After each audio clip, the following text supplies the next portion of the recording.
കുഞ്ഞാലിയോട് മാത്രം മീൻ പാങ്കോളും ചോദിച്ചോ മറ്റേ മീൻകാരൻ. അല്ല, ആ കഷണ്ടിക്കാരൻ. ഓ, സുലൈമാൻ. ഓനും ഞാനുമായിട്ട് ലേശ ഉടക്കില്ല. ഒരു ഐസ് തരുമോ? അയ്യേ, മീനുമേ കിടക്കണ ഐസൊന്നും തിന്നാൻ കൊള്ളില്ല മോളെ. ഐസിനെ കിടക്കണ മീനോ? കൊള്ളാലോ. എന്താ കറങ്ങി കിടക്കണേ? ഇന്ന് സ്കൂളിൽ പോയില്ലേ? ഇല്ലാന്ന്. സ്കൂളിൽ എന്തൊക്കെയോ കുഴപ്പമുണ്ടാവുന്നു. എല്ലാ കുടിയിലും കയറി ഇറങ്ങി ആരൊക്കെയോ പറഞ്ഞിട്ട് പോയിന്. ഞമ്മള് പേടിച്ചിട്ട് കുട്ടികളെ വിട്ടില്ല.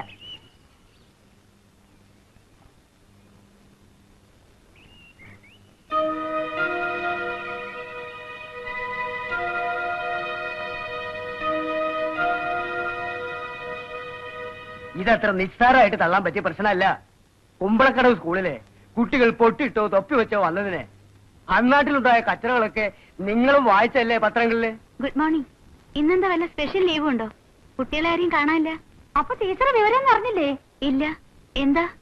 അന്തർജനമാണ് അറിവ് പഠിപ്പിക്കുന്നതെങ്കിൽ കുട്ടികളെ സ്കൂളിലേക്ക് അയക്കില്ലെന്നാണ് ചില രക്ഷകർത്താക്കൾ പറയണത്.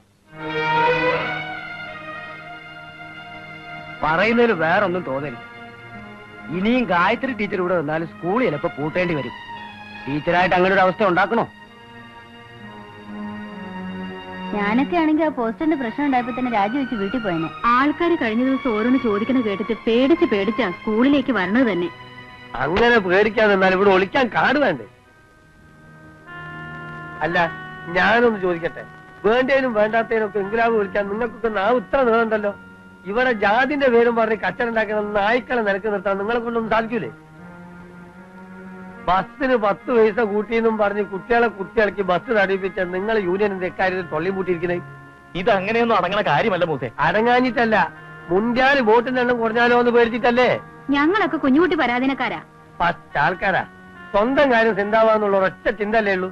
അല്ല, ഇനിയിപ്പൊ നാളെ മുതൽ മുസ്ലിം സ്കൂളിൽ മുസ്ലിങ്ങളെ പഠിപ്പിക്കാൻ പാടുള്ളൂ എന്ന് പറഞ്ഞാൽ നിങ്ങളൊക്കെ എന്താ ചെയ്യാ? രാജ്യത്ത് വീട്ടിൽ പോയി കുത്തിരിക്കോ? എന്തേ ചിന്തിക്കണേ? രാജിവെച്ച് പോകാൻ പറയാൻ എളുപ്പാ. 75,000 1 ലക്ഷം ഒക്കെ കൊടുത്തിട്ടാണ് ഓരോരുത്തർ ഓരോ സ്കൂൾ കയറി പറ്റണേ. ആചാര്യന് നല്ല മനസ്സുകൊണ്ട് നിങ്ങളൊന്നും ആ വിഷമം അറിഞ്ഞില്ല. അതുകൊണ്ടാണ് ഈ കണ്ണു ചോരില്ലാത്ത വർത്താനം പറയണേ.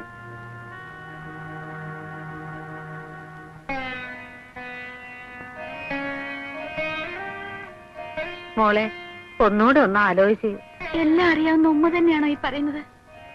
അറിയായിട്ടല്ല, എന്നാലും എന്റെ മോള് പോവാന്ന് ഓർക്കുമ്പോ. ഉമ്മ, ഞാൻ എത്ര ക്ഷമിച്ചു, എന്തൊക്കെ സഹിച്ചു.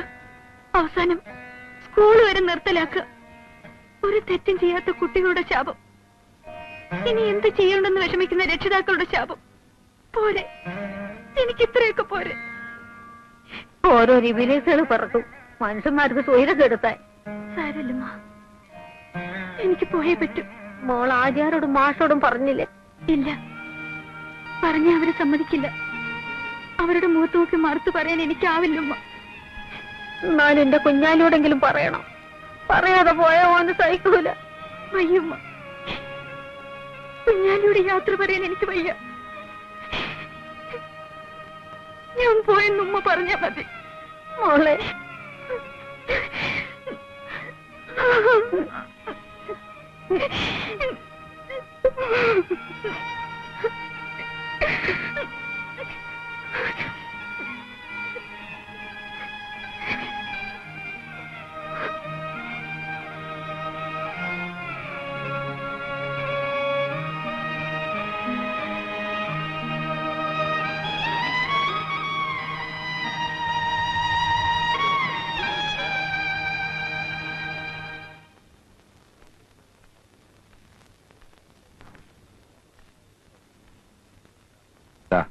ആചാര്യ ഏൽപ്പിക്കാൻ കൊടുത്ത രാജിക്കത്ത്. ഇങ്ങനെ ഒളിച്ചോടി പോവാൻ മാത്രം എന്താ ഉണ്ടായത്? ടീച്ചറോട് ഇവിടുന്ന് പോകാൻ ആരാ പറഞ്ഞത്? ആചാര്യ പറഞ്ഞോ അതോ ഞാൻ പറഞ്ഞോ? ആട്ടെ, ടീച്ചർ രാജിവെച്ച് പോയി എന്ന് വയ്ക്കുക. എന്നാൽ ഈ പ്രശ്നം തീരൂ. എല്ലാവർക്കും ഇപ്പൊ പ്രശ്നം ഞാനാണ്. പ്രായമായ അച്ഛന് ഒരു താങ്ങാവണമെന്ന് മോഹിച്ചു. സ്വന്തം കാലിൽ നിന്ന് കുടുംബത്തിനൊരു തണലാകണമെന്ന് ആഗ്രഹിച്ചു. ഈ ഒരു തെറ്റല്ലേ ഞാൻ ചെയ്തുള്ളൂ? അത് തെറ്റാണെന്ന് ആരെങ്കിലും പറഞ്ഞോ? ഒരു തൊഴിലിനു വേണ്ടി മാത്രം അറബി പഠിച്ച അന്തർജനമല്ല ഗായത്രി. എതിർപ്പുകളെ അതിജീവിച്ച ആദർശധീരതയുടെ ഒരു കണ്ണിയാണ്.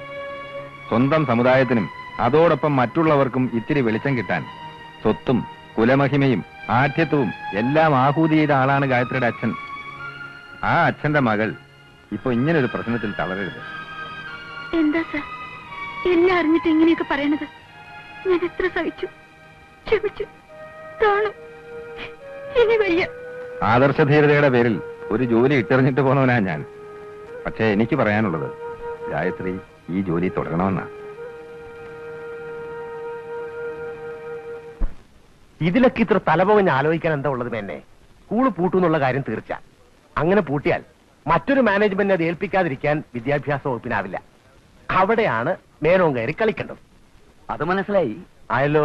ഈ സ്കൂളിന് വേണ്ടി തുടക്കത്തില് നിങ്ങളും കുറെ ശ്രമിച്ചതല്ലേ, പല അടവും പയറ്റി നോക്കിയതല്ലേ. എന്നിട്ട് എന്തേ ആചാര സ്കൂൾ കൊണ്ടുപോയി നിങ്ങൾ മേലോട്ട് നോക്കിയെന്ന്? അത് പക്ഷേ അന്ന് ചേലക്കാടൻ എന്റെ കൂടെ നിൽക്കാത്തോണ്ടല്ലേ. അത് അന്നത്തെ രാഷ്ട്രീയം. മേന്നെ, രാഷ്ട്രീയത്തില് സ്ഥിരം ശത്രുക്കളുമില്ല മിത്രങ്ങളുമില്ല. അതിരിക്കട്ടെ, മേന്നെന്ത് തീരുമാനിച്ചു? എനിക്ക് തീരുമാനിക്കാൻ വിഷമമൊന്നുമില്ല. ഇപ്പൊ ഒരു പിടി പിടിച്ച നല്ല പുഷ്പം പോലെ സ്കൂൾ നമ്മുടെ കയ്യിലിരിക്കും.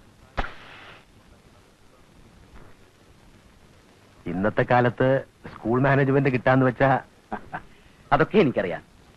എന്നെങ്കിലും ഹാജിയാരെ ഒന്ന് ഇരുത്തണമെന്ന് ഞാൻ ഏറെ മോഹിച്ചിട്ടുള്ളതാ. ആണല്ലോ. എങ്കിലിനി ഒട്ടും അമാന്തിക്കണ്ട. അതിനു വേണ്ടി വരുന്ന നഷ്ടം ഒരു നഷ്ടമല്ല. അഥവാ അങ്ങനെ നഷ്ടം വന്നാലും അത് സഹിക്കാൻ ഇന്നെനിക്ക് കഴിവുണ്ട്. ഞാൻ രണ്ടും കൽപ്പിച്ചിറങ്ങിയാലുണ്ടല്ലോ. ഇതാണ് ആണുങ്ങളുടെ ഭാഷ. തറവാടി എന്നും തറവാടി തന്നെ. അപ്പൊ ഇനി നമുക്ക് ആ വഴിക്ക് അങ്ങോട്ട് കളിക്കാം അല്ലേ? കളിക്കാം. പക്ഷേ ചേലക്കാടൻ എന്നോടൊപ്പം നിൽക്കണം. എന്തത്ര സംശയം. പക്ഷെ ഒരു കാര്യം, മേനു ആ വിചാരം വേണേ. സ്കൂളിലെ പ്രശ്നമൊക്കെ തീർന്നോ മൂസ? സ്കൂളിൽ എന്ത് പ്രശ്നം? നാട്ടുകാർക്കല്ല പ്രശ്നം. പഠിത്തവും സാധിച്ചിട്ട് സ്കൂളിൽ ഒരു പ്രശ്നവുമില്ല. ആദ്യം തന്നെ ഓണർ, നമ്മൾ തന്നെ പെയ്യോളൂ. നായരെ ഒരു മുറുക്കാനോട്ട് എടുക്ക. ഈ കാക്കി തുണിക്കൊക്കെ ഇപ്പൊ എന്താണ് വില? എന്തേ വേറെ പോലീസ് ചേർന്നു? ഈ പോലീസുകാർക്ക് മാത്രമേ കാക്കിത്തുണി ഉപയോഗിക്കാൻ പാടുള്ളൂ എന്ന് വല്ല നിയമമുണ്ടോ? അപ്പൊ പിന്നെ വല്ല വാച്ച്മാന്റെ ജോലി തരായിട്ടുണ്ടാവും. വാച്ച്മാനല്ലോ, ഇത് പിയൂണിന്റെയാ. പിയൂണോ? എവിടെ? അപ്പൊ താൻ ഈ കഥയൊന്നും അറിഞ്ഞില്ലേ? ഇല്ല. മേനോൻ ഇവിടുത്തെ സ്കൂൾ നടത്താൻ തീരുമാനിച്ചിരിക്കുക. അങ്ങനെ മേനോൻ സ്കൂൾ നടത്തുകയാണെങ്കിൽ അവിടുത്തെ പിയൂൺ ആരാ? ഈ വാര്. ഇവിടുത്തെ സ്കൂൾ മേനോൻ നടത്തേ? ആരാ അത് പറഞ്ഞേ? എടോ, ഇതൊക്കെ ആരെങ്കിലും പറഞ്ഞിട്ട് വേണോ? കാര്യങ്ങളൊക്കെ ഇത്രയായ സ്ഥിതിക്ക് നമുക്കവിടെ ഊഹിക്കാൻ പാടില്ലേ? ലോകപ്പ് അവസാനിക്കും, ഞാനും എന്റെ കെട്ടോളും ഒരു തട്ടാനും മാത്രം ബാക്കിയായാൽ മതിയെന്നും കരുതി ചിലരൊക്കെ നടക്കാൻ തുടങ്ങിയിട്ട് കാലം കുറെ അതിന്റെ പരമുകാരെ. ആ പരപ്പ് ഇവിടെ വേഗം പോകുന്നില്ല. വേവും. എങ്ങനെ? നല്ല തേക്കിന്റെ വറുകെട്ട് നല്ലോണം കത്തിച്ച ഏത് വേവാത്ത പരിപ്പും വേവും. എന്നിട്ട് ആ പരിപ്പിൽ നെയ്യൊഴിച്ച് നല്ലോണം കുഴച്ച് മഷ്ടാനോട്ട് ഉണ്ണാനും കരുതി ഇലട്ടിരിക്കലേ ഉണ്ടാവുള്ളൂ എന്റെ പരമുകാരെ. കാണാൻ പോണ പൂരം എന്തിനാ പറഞ്ഞു? പൂരം വരട്ടെ, അന്നേരം കാണാം. നമ്മുടെ കുട്ടികളെ 4 അക്ഷരം പഠിപ്പിക്കുന്നതിന് എന്തിനാ ജാതിയും മതവും തടസ്സമാവുന്നത്? ആർക്കും ആരെയും പഠിപ്പിക്കാം, ആരുടെ കീഴിലും പഠിക്കാം. അക്ഷരാഭ്യാസത്തിന് വർഗവും മതവും ഒന്നുമില്ല.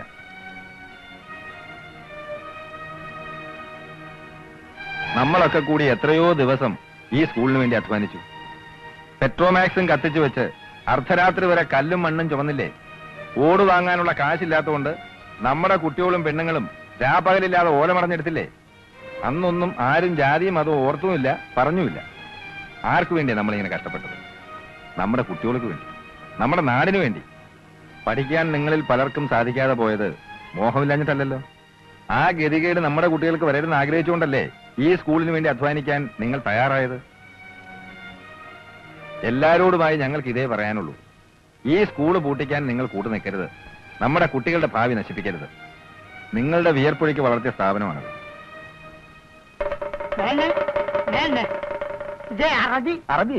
അറബി പഠിപ്പിക്കണം നമ്പൂരിച്ച് വന്നിരിക്കണം. ഓഹോ, എങ്ങോട്ടാ? തൊഴാൻ. അഹിന്ദുക്കൾക്ക് ഇതിന്റെ അകത്ത് പ്രവേശനമില്ല. എന്താ പറഞ്ഞ മനസ്സിലായില്ലേ? 4-ാം വേദക്കാരുടെ കൂട്ടത്തിൽ ചേർന്നവരെ ഇതിന്റെ അകത്ത് കയറ്റാൻ പറ്റില്ല. ഞാൻ മതം മാറിയിട്ടൊന്നുമില്ല. എങ്ങനെയാ വിശ്വസിക്കുക? മേറ്റഭാഷയല്ലേ പഠിപ്പിക്കണേ. മേത്തന്മാരുടെ വീട്ടിൽ താമസവും. അങ്ങനെയുള്ളവർ ഇതിനകത്ത് കയറിയ ക്ഷേത്രം അശുദ്ധാവില്ലെന്ന് ആരുള്ളൂ. ചിലപ്പോ ഭഗവാൻ ഇവിടുന്ന് ഇറങ്ങി പോയെന്നും വരും. ഇത് വിശ്വാസികളായ ഹിന്ദുക്കൾക്ക് തൊഴാനുള്ള സ്ഥലമാണ്. ഇതിനകം അശുദ്ധമാക്കാൻ സമ്മതിക്കില്ല. ആരായി ഹിന്ദു? ഏത് പുരാണത്തിലാ ഹിന്ദു എന്ന് പറഞ്ഞിട്ടുള്ളത്? മഹാഭാരതത്തിലോ രാമായണത്തിലോ അതോ ഉപനിഷത്തുകളിലോ? ഏത് ഗ്രന്ഥത്തിലാ ഹിന്ദു എന്ന് എഴുതിയിട്ടുള്ളത്?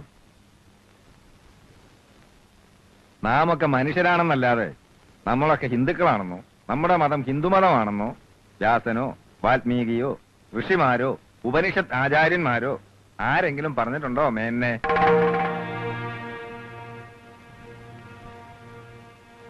സിന്ധു നദിയുടെ തീരത്ത് താമസിക്കുന്ന ആൾക്കാരെ അൽ ഹിന്ദ് എന്ന് ആദ്യം വിളിച്ചത് പേർഷ്യക്കാരാ. അത് ഇവിടുത്തെ ക്ഷത്രിയനെയോ ബ്രാഹ്മണനെയോ വൈശ്യനെയോ ശൂദ്രനെയോ കണ്ടോണ്ടല്ല, നായരെയും നമ്പൂരിയെയും മേനോനെയും പട്ടരെയും കണ്ടുകൊണ്ടുമല്ല.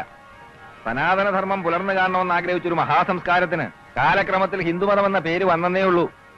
ആ അർത്ഥത്തിൽ ഒരു ഹിന്ദു എന്ന് പറയുന്നതിൽ എനിക്ക് അഭിമാനമുണ്ട്. കാരണം ഈ മതമാണല്ലോ ആദിശങ്കരനും വിവേകാനന്ദനും ശ്രീനാരായണ ഗുരുവിനും ജന്മം കൊടുത്തത്.